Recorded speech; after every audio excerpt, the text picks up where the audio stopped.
Welcome to Rinil Riva blogs. ನಾನಿವತ್ತು ಮನೆಯಲ್ಲೇ ಹೇಗೆ ಚಿಕನ್ ಚಿಲ್ಲಿಯನ್ನು ಮಾಡೋದಂತ ತೋರಿಸ್ಕೊಡ್ತಾ ಇದ್ದೇನೆ. ನಾನು ಇದಕ್ಕೆ ಯಾವುದೇ ಕಲರ್ ಆಗಲಿ ಟೇಸ್ಟಿಂಗ್ ಪೌಡರ್ ಆಗಿ ಹಾಕಿರೋದಿಲ್ಲ. ಬನ್ನಿ ಹೇಗೆ ಮಾಡೋದಂತ ನೋಡೋಣ. ಚಿಲ್ಲಿ ಚಿಕನ್ ಮಾಡಲು ಬೇಕಾಗುವ ಸಾಮಗ್ರಿಗಳು: 1 ಸ್ಪೂನಷ್ಟು ಟೊಮ್ಯಾಟೊ ಸಾಸ್, 1 ಸ್ಪೂನಷ್ಟು ಚಿಲ್ಲಿ ಸಾಸ್, 1 ಸ್ಪೂನಷ್ಟು ಸೋಯಾ ಸಾಸ್, ಅರ್ಧ ಟೀ ಸ್ಪೂನಷ್ಟು ಮೆಣಸಿನ್ಕಾಯಿ ಹುಡಿ, ಅರ್ಧ ಸ್ಪೂನಷ್ಟು ಒಳ್ಳೆಮೆಣಸಿನ್ಕಾಯಿ ಪೆಪ್ಪರ್ ಹುಡಿ, ರುಚಿಗೆ ತಕ್ಕಷ್ಟು ಉಪ್ಪು, 1 ಕ್ಯಾಪ್ಸಿಕಮ್ ಅಥವಾ ದಪ್ಪ ಮೆಣಸಿನ್ಕಾಯಿ ಅಂತ ಹೇಳ್ತಾರೆ, 1 ಮೊಟ್ಟೆ, 1 ನೀರುಳ್ಳಿ ಕಟ್ ಮಾಡಿ ಈ ಥರ ಎಸಳೆಸಲಾಗಿ ತೆಗೆದಿಟ್ಕೊಳ್ಬೇಕು, 2 ಹಸಿಮೆಣಸಿನ್ಕಾಯಿ, 5 ರಿಂದ 6 ಎಸಳಷ್ಟು ಬೆಳ್ಳುಳ್ಳಿ, ಶುಂಠಿ ಪೇಸ್ಟ್, ಬೆಳ್ಳುಳ್ಳಿ ಶುಂಠಿ ಪೇಸ್ಟ್, 2 ಸ್ಪೂನಷ್ಟು ಮೈದಾ ಹುಡಿ ಹಾಗೂ ಸ್ವಲ್ಪ ಬೆಳ್ಳುಳ್ಳಿ. ಒಂದು ಬೌಲನ್ನು ತಗೊಳ್ಳಿ. ಅದಕ್ಕೆ ನೋಡಿ, ನಾನು ಚೆನ್ನಾಗಿ 4 ರಿಂದ 5 ಬಾರಿ ತೊಳೆದ ಚಿಕನನ್ನು ಹಾಕೊಳ್ತಾ ಇದ್ದೇನೆ. ಇದರಲ್ಲಿ ಒಂದು 300 ರಿಂದ 400 ಗ್ರಾಮಷ್ಟು ಚಿಕನ್ ಇದೆ. ಅದಕ್ಕೆ ಈಗ ಸ್ವಲ್ಪ ಉಪ್ಪನ್ನು ಸೇರಿಸ್ಕೊಳ್ಳೋಣ. ಪೆಪ್ಪರ್ ಹುಡಿ ಹಾಕ್ತಾ ಇದ್ದೀನಿ.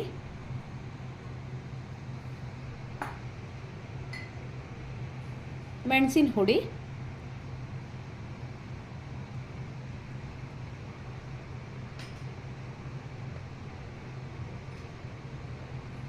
ಸ್ವಲ್ಪ ಸೋಯಾ ಸಾಸ್ ಹಾಕ್ತಾ ಇದ್ದೀನಿ.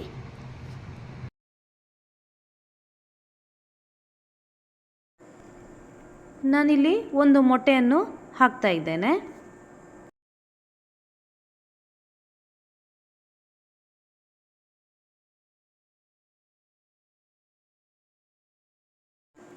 ಸ್ವಲ್ಪ ಜಿಂಜರ್ ಗಾರ್ಲಿಕ್ ಪೇಸ್ಟನ್ನು ಹಾಕ್ತಾ ಇದ್ದೀನಿ.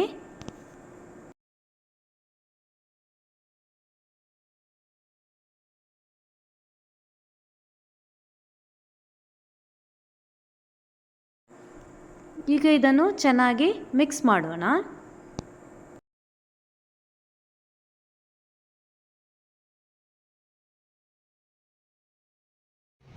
ಒಂದು ಸ್ಪೂನಷ್ಟು ವಿನೆಗರ್ ಹಾಕ್ಕೊಳ್ತಾ ಇದ್ದೀನಿ. ವಿನಿಗರ್ ಇಲ್ಲ ಅಂತ ಹೇಳಿದರೆ 1 ಸ್ಪೂನಷ್ಟು ನಿಂಬೆಯ ರಸವನ್ನು ಕೂಡ ಹಿಂಡ್ಕೊಳ್ಬೋದು.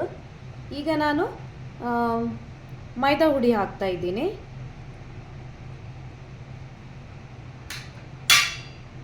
ಈಗ ಚೆನ್ನಾಗಿ ಮಿಕ್ಸ್ ಮಾಡ್ಕೊಳ್ಳೋಣ.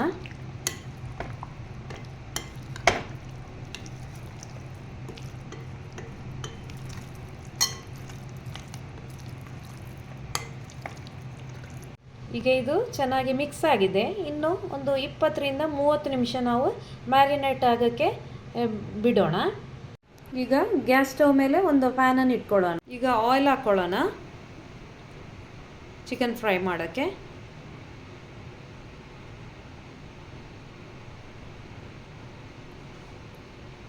ನೋಡಿ, ಎಣ್ಣೆ ಬಿಸಿಯಾಗಿದೆ. ನಾವು ಒಂದೊಂದೇ ಪೀಸ್ ಮ್ಯಾರಿನೇಟ್ ಮಾಡಿಟ್ಟ ಚಿಕನನ್ನು ಹಾಕ್ಕೊಳ್ಳೋಣ. ನೋಡಿ, ನಾನು ಇಷ್ಟು ದೊಡ್ಡ ಪೀಸ್ ಮಾಡಿದ್ದೇನೆ.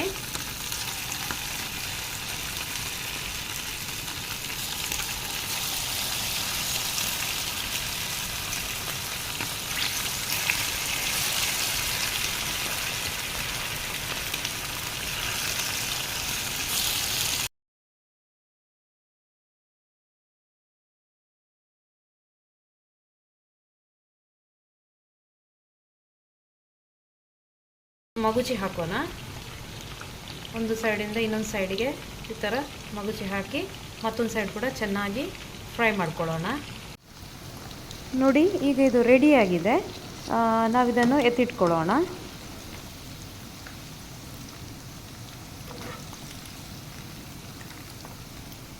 ಈಗ ಮತ್ತೆ ಒಂದು ಪ್ಯಾನನ್ನು ಸ್ಟವ್ ಮೇಲೆ ಎತ್ತಿಟ್ಕೊಳ್ಳಿ. ಅದು ಬಿಸಿ ಆಗಿಬಿಟ್ಟು ಮತ್ತೆ ಮೊದಲೇ ಇದು ಮಾಡಿದ ಅದೇ ಎಣ್ಣೆಯನ್ನು ನಾವು ಹಾಕ್ಕೊಳ್ಬೋದು. ನೋಡಿ, ನಾನು 2-3 ಸ್ಪೂನಷ್ಟು ಎಣ್ಣೆ ಹಾಕ್ಕೊಳ್ತಾ ಇದ್ದೀನಿ. ನೋಡಿ, ಈಗ ಎಣ್ಣೆ ಬಿಸಿ ಹಾಕಿದೆ. ನಾವು ಹೆಚ್ಚಿಟ್ಕೊಂಡಂಥ ಶುಂಠಿಯನ್ನು ಹಾಕ್ಕೊಳ್ಳೋಣ.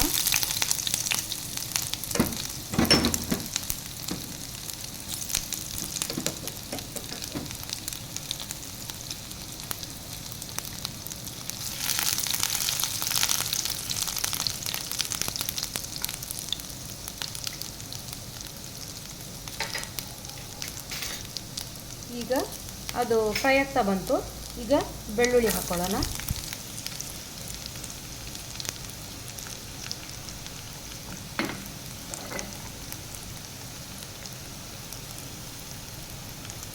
ಈಗ ನೋಡಿ ಗ್ರೀನ್ ಚಿಲ್ಲಿಯನ್ನು ಹಾಕ್ಕೊಳ್ಳೋಣ, ಹಸಿಮೆಣಸಿನ್ಕಾಯಿ. ಅದೊಂದು ನಿಮಿಷಷ್ಟು ಈ ಥರ ಫ್ರೈ ಮಾಡೋಣ. ಈಗ ಅದಕ್ಕೆ ಈರುಳ್ಳಿ ಹಾಕ್ಕೊಳ್ಳೋಣ. ಇದನ್ನು ಒಂದು ನಿಮಿಷದಷ್ಟು ಫ್ರೈ ಮಾಡೋಕ್ಕೆ ಬಿಡೋಣ.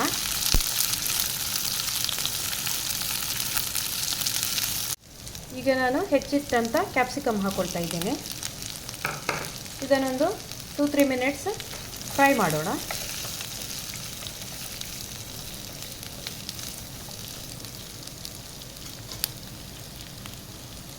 ಸ್ವಲ್ಪ ರುಚಿಗೆ ತಕ್ಕಷ್ಟು ಉಪ್ಪು ಹಾಕ್ಕೊಳ್ಳೋಣ. ಈಗ ಇದಕ್ಕೆ ನಾನು ಸೋಯಾ ಸಾಸ್ ಹಾಕ್ಕೊಳ್ತಾ ಇದ್ದೀನಿ. ಟೊಮ್ಯಾಟೊ ಸಾಸ್ ಒಂದು 2 ಸ್ಪೂನಷ್ಟು,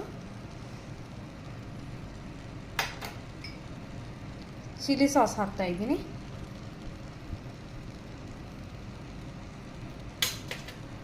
ಚೆನ್ನಾಗಿ ಮಿಕ್ಸ್ ಮಾಡ್ಕೊಳ್ಳೋಣ. ಇದನ್ನು ಒಂದು ಬೌಲ್ ತೆಗೆದುಕೊಂಡು ಇದಕ್ಕೆ 2 ಸ್ಪೂನಷ್ಟು ಕಾರ್ನ್ಫ್ಲವರ್ ಹಾಕಿ ಹಾಗೂ ಅದಕ್ಕೆ ಬೇಕಾದಷ್ಟು ಅಂದರೆ ಒಂದು ಅರ್ಧ ಗ್ಲಾಸಷ್ಟು ನೀರು ಹಾಕಿ ಮಿಕ್ಸ್ ಮಾಡಿ ಇಟ್ಕೊಳ್ಳಿ.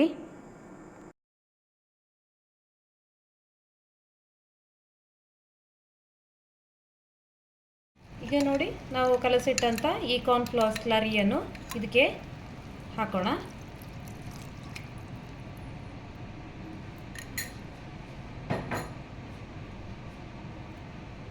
ಈಗ ಅದನ್ನು ಮಿಕ್ಸ್ ಮಾಡ್ಕೊಳ್ಳೋಣ. ಈ ಥರ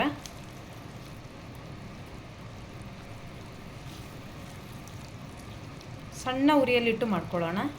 ಮಾಡಿಟ್ಟಂಥ ಚಿಕನನ್ನು ಹಾಕ್ಕೊಳ್ಳೋಣ.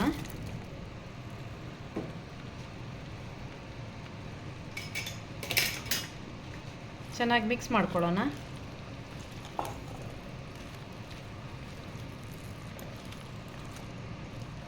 ಈ ಥರ ಚೆನ್ನಾಗಿ ಮಿಕ್ಸ್ ಮಾಡ್ಕೊಳ್ಳಿ.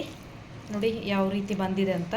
ಯಾವ ಕಲರೂ ಇಲ್ಲದೆ, ಯಾವ ಪ್ರಿಸರ್ವೇಟಿವ್ ಇಲ್ಲದ ನೋಡಿ ಮನೆಯಲ್ಲೇ ಎಷ್ಟು ಚೆನ್ನಾಗಿ ನಾವು ಚಿಲ್ಲಿ ಚಿಕನನ್ನು ಮಾಡ್ಬೋದು. ನೋಡಿ ಎಷ್ಟು ಚೆನ್ನಾಗಿದೆ. ನೋಡಿ ನಾನು ಯಾವ ಕಲರ್ ಪೌಡರನ್ನು ಕೂಡ ಹಾಕಿಲ್ಲ, ಆದರೂ ಎಷ್ಟು ಚೆನ್ನಾಗಿ ಕಲರ್ಫುಲ್ಲಾಗಿ ಬಂದಿದೆ ನೋಡಿ. ಈಗ ಇದಕ್ಕೆ ಸ್ವಲ್ಪ ಇದು ಸ್ಪ್ರಿಂಗ್ ಆನಿಯನ್ ಹಾಕ್ಕೊಳ್ಳೋಣ. ಅಂದರೆ ಇದು ನೀರುಳ್ಳಿಯ ದಂಡು ಬರುತ್ತೆ ನೋಡಿ, ಅದನ್ನು ಈ ಥರ ಹಾಕ್ಕೊಳ್ಳೋಣ ಹಾಗೂ ಚೆನ್ನಾಗಿ ಮಿಕ್ಸ್ ಮಾಡ್ಕೊಳ್ಳೋಣ.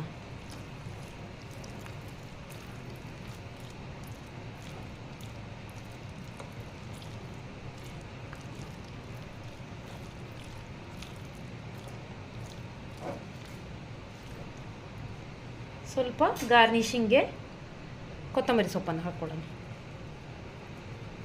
ಚಿಲ್ಲಿ ಚಿಕನ್ ಸವಿಯಲು ಸಿದ್ಧವಾಗಿದೆ. ನೀವು ಕೂಡ ಮನೆಯಲ್ಲಿ ಒಂದು ಸಲ ಮಾಡಿ ಹೇಗೆ ಆಗಿದೆ ಅಂತ ಕಮೆಂಟ್ ಮೂಲಕ ತಿಳಿಸಿ. Thank you.